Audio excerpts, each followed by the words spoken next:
Hello friends, welcome back to my channel NN square. ஒவ்வொரு உணவிற்கும் சிறந்த சுவை தாருங்கள். வீடியோக்குள்ளே போகிறதுக்கு முன்னாடி ஒரு சின்ன ரெக்வெஸ்ட். இப்போ தான் நீங்கள் ஃபர்ஸ்ட் டைம் என்னோடய சேனலை பார்க்குறீங்கன்னா அப்போ மறக்காமல் சப்ஸ்கிரைப் பண்ணிக்கோங்க ஃப்ரெண்ட்ஸ். பக்கத்தில் இருக்க பெல் ஐக்கானையும் கிளிக் பண்ணிக்கோங்க. இன்றைக்கி நீங்கள் வீடியோவில் பார்க்க போகிற ரெசிபி ரொம்ப சுவையான எண்ணெய் கத்திரிக்காய் குழம்பு. வாங்க இந்த ரெசிபிக்கு தேவையான இன்க்ரீடியண்ட்டை இப்போ பார்க்கலாம்.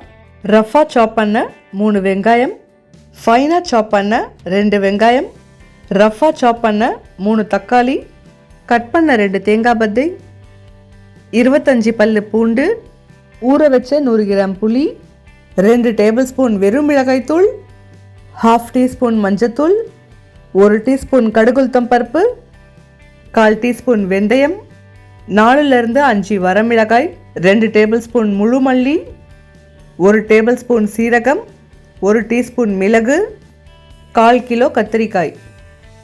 ஃபர்ஸ்ட் இந்த கத்திரிக்காவை எடுத்து மேலே இருக்க காம்பெல்லாமே எடுத்துட்டு இந்த மாதிரி 4ஆக கட் பண்ணிக்கோங்க.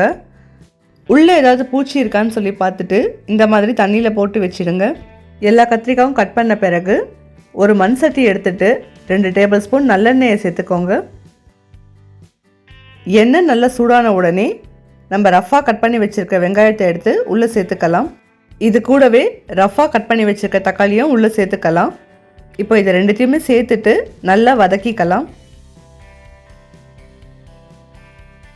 வெங்காயம் சீக்கிரம் வதங்கிறதுக்காக கொஞ்சமாக சால்ட் ஆட் பண்ணிக்கிறேன். எல்லாத்தையுமே சேர்த்து ஒரு 2 நிமிஷத்துக்கு நல்லா வதக்கிக்கலாம். இப்போ உங்களுடைய காரத்துக்கு ஏற்ற மாதிரி வரமிளகாயை சேர்த்துக்கோங்க. 2 டேபிள் ஸ்பூன் முழு மல்லியை சேர்த்துக்கோங்க. 1 டேபிள் ஸ்பூன் சீரகம், 1 டீஸ்பூன் மிளகு ரெண்டுத்தையுமே சேர்த்துக்கோங்க. கட் பண்ணி வச்சுருக்க தேங்காய் பத்தையும் உள்ளே சேர்த்துக்கோங்க. ஒரு கைப்பிடி அளவு பூண்டையும் சேர்த்துக்கலாம். இப்போ இது எல்லாத்தையுமே சேர்த்துட்டு நல்லா வதக்கிக்கலாம். தக்காளி நல்லா மசிஞ்சு போகணும், அது வரைக்கும் நல்லா வதக்கிக்கோங்க. இப்போ ஸ்டவ்வை ஆஃப் பண்ணிவிட்டு இதை எடுத்து ஒரு பிளேட்டில் மாற்றிக்கலாம். இது முழுசாக ஆறின பிறகு ஒரு மிக்ஸி ஜாரில் சேர்த்துட்டு ஃபைன் பேஸ்ட்டாக அரைச்சி எடுத்துக்கலாம். கொஞ்சம் கூட கொரகொரப்பு இருக்கக்கூடாது. நல்லா ஒரு பேஸ்ட் கன்சிஸ்டன்சியில் அரைச்சி எடுத்துக்கலாம்.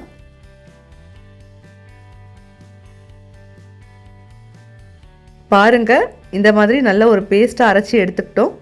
இப்போ எண்ணெய் கத்திரிக்காய் குழம்ப ரொம்ப ஈஸியாக ரெடி பண்ணிடலாம். இப்போ அதே மண் சட்டியில் 2 டேபிள் ஸ்பூன் எண்ணெய் சேர்த்துக்கலாம். எண்ணெய் நல்ல சூடான உடனே நம்ம கட் பண்ணி வச்சுருக்க கத்திரிக்காவை இதில் சேர்த்துட்டு நல்லா வறுத்து எடுத்துக்கலாம். எல்லா கத்திரிக்காயும் எண்ணெயில் சேர்த்த பிறகு லோ ஃப்ளேமில் ஒரு 2 நிமிஷத்துக்கு நல்லா வறுத்து எடுத்துக்கோங்க. பாருங்கள், கத்திரிக்காய் நல்லா பொன்னிறம் ஆயிடுச்சு. இந்த ஸ்டேஜில் கத்திரிக்காவை எடுத்து ஒரு பிளேட்டில் மாற்றி வச்சுக்கலாம். இப்போ அதே மண் சட்டியில் கத்திரிக்காய் வறுத்த எண்ணெயிலேயே கடுகுளுத்தம் பருப்பை சேர்த்துக்கோங்க. கொஞ்சமாக வெந்தயம் சேர்த்துக்கோங்க. ஒரு 10 பல்லு பூண்டு சேர்த்துக்கோங்க.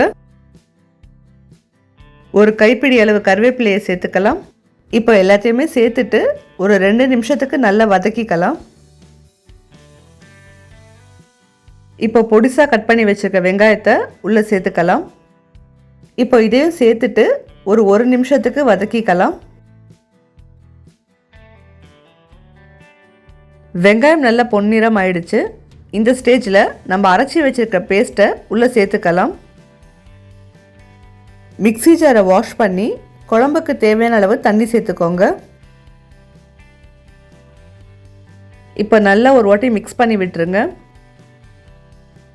இப்போ மசாலா பவுடர்ஸ் எல்லாமே ஆட் பண்ணிடலாம்.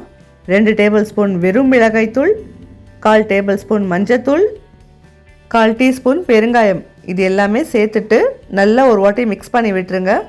உப்பு காரம் எல்லாம் கரெக்டாக இருக்கான்னு ஒரு தடவை செக் பண்ணிக்கோங்க.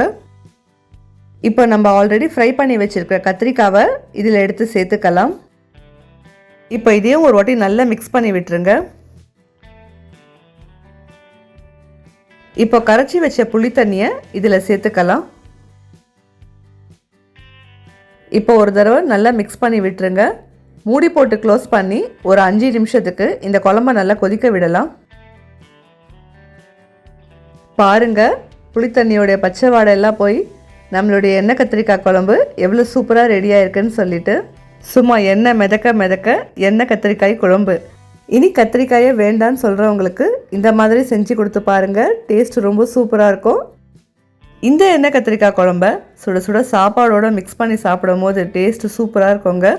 நீங்களும் மறக்காமல் உங்கள் வீட்டில் ட்ரை பண்ணி பார்த்துட்டு எப்படி வந்தது சொல்லி எனக்கு கமெண்ட் செக்ஷனில் கமெண்ட் பண்ணுங்கள் ஃப்ரெண்ட்ஸ். இந்த ரெசிபி உங்களுக்கு பிடிச்சிருந்தா மறக்காமல் நம்மளோட சேனலை சப்ஸ்கிரைப் பண்ணிக்கோங்க. இந்த வீடியோக்கு ஒரு லைக்கும் பண்ணிடுங்க ஃப்ரெண்ட்ஸ். மீண்டும் ஒரு இன்ட்ரெஸ்டிங்கான ரெசிபியில் உங்களை சந்திக்கும் வரை உங்களிடமிருந்து விடை பெறுவது NN Square.